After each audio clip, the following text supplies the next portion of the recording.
The work breakdown structure and the scope statement, which are part of the scope baseline, are taken up in this process for further breakdown into activities. Each work package is decomposed or broken down, but instead of breaking the deliverable into smaller ones, the project team will break down the work package into activities. The work to be done to create the deliverables of work package. Let us say a work package is user manual. Without any further detail, it is difficult to estimate and identify how to obtain the user manual. By breaking down into activities, the project team will be able to identify what is to be done, how long will it take, how much will it cost, which resources are needed, and many other details can be put in. The project manager, with the help of the project team and other stakeholders, will create a list of activities. The PM should also review schedules of previous projects, lesson learned database, and any guides or templates that are available.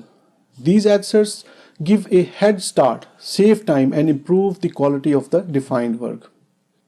So, as the work packages are decomposed into activities, one question that will be raised is how detailed the breakdown should be, how small the activities be. The schedule management plan contains information about the level of details that are expected. So, if it asks for activities to be broken down to 4-hour segments, then the team will use it as the guideline. If it says one workday, then that is the guideline. Now, one thing to be clear about is that if the plan says daily, it does not mean activities cannot be broken down into hours. Based on the need of assigning and tracking work, the project team will break it down further. Here is one interesting technique that can help us in this level of breakdown and estimation. I am going to share a scenario which I use in my classes to explain the concept.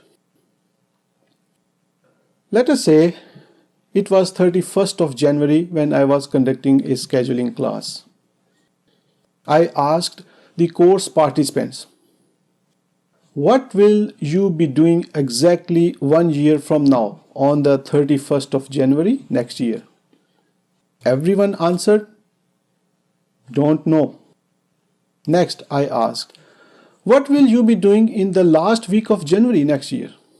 Don't know. What will you be doing in the month of January? Don't know. What will you be doing in next winter?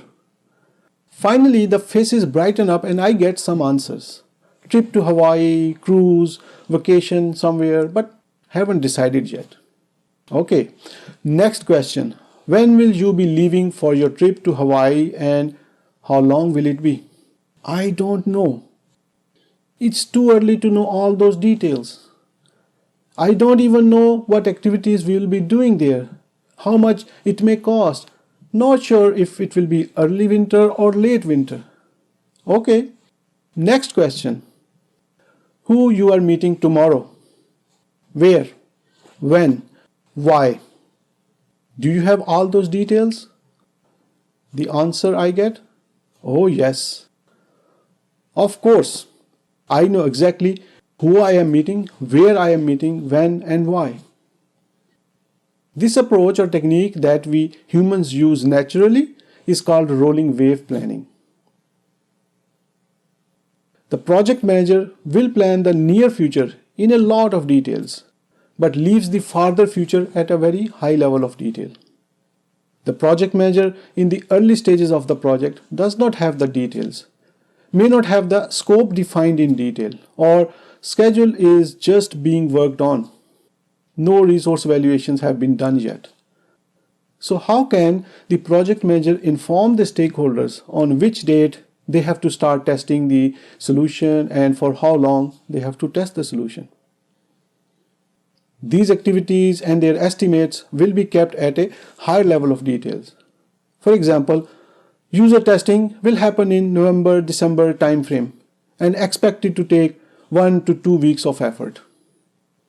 As the project gets done and gets closer to this work, more details will continue to be put in and the estimate refined progressively. So the project manager will create a list of activities, but how detailed the activities will be depends on when they are expected to be done. This will be guided by the schedule management plan.